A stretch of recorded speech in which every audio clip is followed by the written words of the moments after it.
राष्ट्रवादीने अॅट्रॉसिटी कायदा रद्द करण्याची नव्हे तर केवळ त्याचा गैरवापर थांबवण्याची मागणी केली असं आज शरद पवारांनी सांगितलंय। कोपर्डी प्रकरणी निघणारे मोर्चे, आयसिस संशयित म्हणून होणारी कारवाई अशा विविध मुद्द्यांवर त्यांनी मुंबईमध्ये पत्रकार परिषद घेतली।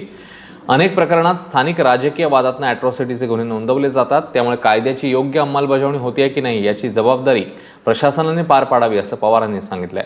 याशिवाय कोपर्डी प्रकरणी निघणाऱ्या मोर्चांची सरकारने दखल घ्यावी असं आवाहनही पवारांनी केलं।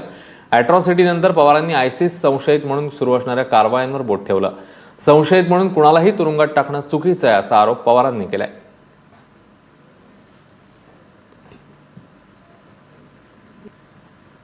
कुठल्याही कायद्याचा गैरवापर कोणी करू नये आणि होत असेल तर शासकीय यंत्रणेने त्याचा विचार करावा, पण अॅट्रॉसिटीचा बदल करा अजिबात नाही।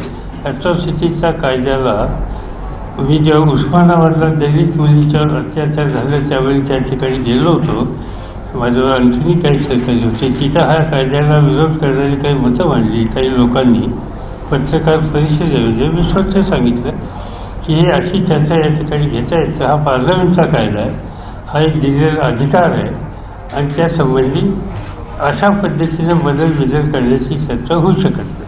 मी काही महाराष्ट्रातल्या काही तालुक्याची माहिती घेतली थोडीशी, त्याच्यामध्ये असं दिसतं की अॅट्रॉसिटीच्या कायद्याचा गैरवापर हे दलितांनी केलाच नाही। दोन सवर्णांनी आपल्या भांडणामध्ये दलित मुलाचा वापर करून त्याच्या माध्यमातून तक्रारी त्या ठिकाणी केलेल्या आहेत आणि आपला एकमेकाचा डिस्प्यूट सेटल करण्यासाठी या कायद्याचा गैरप्रकारे अर्ज घेतात, अशा प्रकारचं चित्र आहे। आता काही ठिकाणच्या केसेस अशा आहेत की अगदी मला सातारा जिल्ह्यातल्या एका तालुक्याच्या केसेस मी गोळा करतो। आता माझ्याकडे 124 लोकांची माहिती 4 वर्षाची आली की त्या ठिकाणच्या त्या केसेसमध्ये तिथलं स्थानिक जे नेतृत्व आहे राजकीय, त्यांच्यातल्या संघर्षामध्ये एकमेकाच्या विरुद्ध या कायद्याचा गैरवापर केलेला अशी तक्रार माझ्याकडे आली आहे।